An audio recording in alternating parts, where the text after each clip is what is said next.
ఆఖరికి ఇది వద్దు వద్దు అనుకుంటున్నాను, కాకపోతే ఇంతమంది చూశాక నాకు చెప్పాల్సిన బాధ్యత అనుకుంటున్నాను.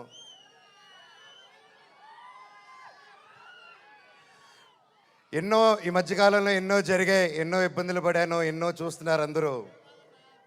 కానీ కట్టుబట్టలతో రోడ్డు మీద పెట్టారు. నా పిల్లల బట్టలు, మా ఇంట్లో వాళ్ళ బట్టలు ప్రతి ఒక్కటి చిన్నప్పటి నుంచి పెట్టుకుంది ఏది లేకుండా రోడ్డు మీద పెట్టారు ఒక ఊరికి వెళ్ళి వచ్చేసరికి. అండ్ బయటికి ఎక్కడికైనా వెళ్ళేదానికి కార్లు కూడా లేవు, కార్లు తీసుకెళ్ళిపోయారు. కానీ అన్న నాకేమైంది తెలుసా అన్న, శివుడు ఏ రూపంలో వచ్చాడు తెలుసా అన్న, ఫ్యాన్స్ రూపంలో వచ్చారన్న. ఇంటి బయట 20 కార్లు పెట్టారన్న నాకు వచ్చి.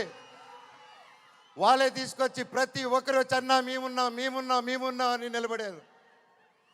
దీని అంతట్లో నాకు ఒకటే బాధ, ఇంత చేసినా, ఇంత జరిగినా, ఎంత ఇబ్బందులు పెట్టినా, ఎన్ని కేసులు వేసినా నాకు ఎవరి మీద కోపం రావట్లేదు, బాధ ఒకటే వేస్తుంది.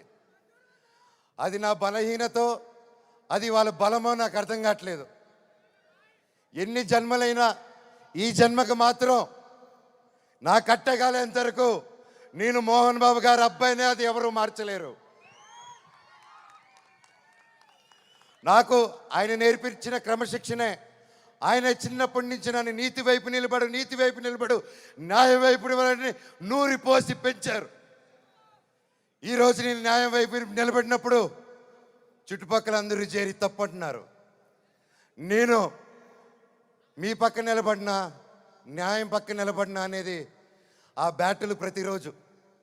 కానీ ఏదేమైనా, ఎన్ని జన్మలు ఎత్తినా మీరే నా దేవుడు, మీరే నా తల్లి, మీరే నా తండ్రి.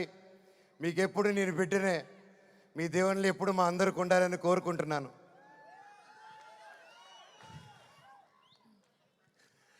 సరే, ఇది మాట్లాడితే ఇటు వెళ్ళిపోతున్నాను, సారీ. ఫైనల్గా ఈ మధ్య మనం చూస్తున్నాం, ఇండియాలో వార్ జరుగుతుంది.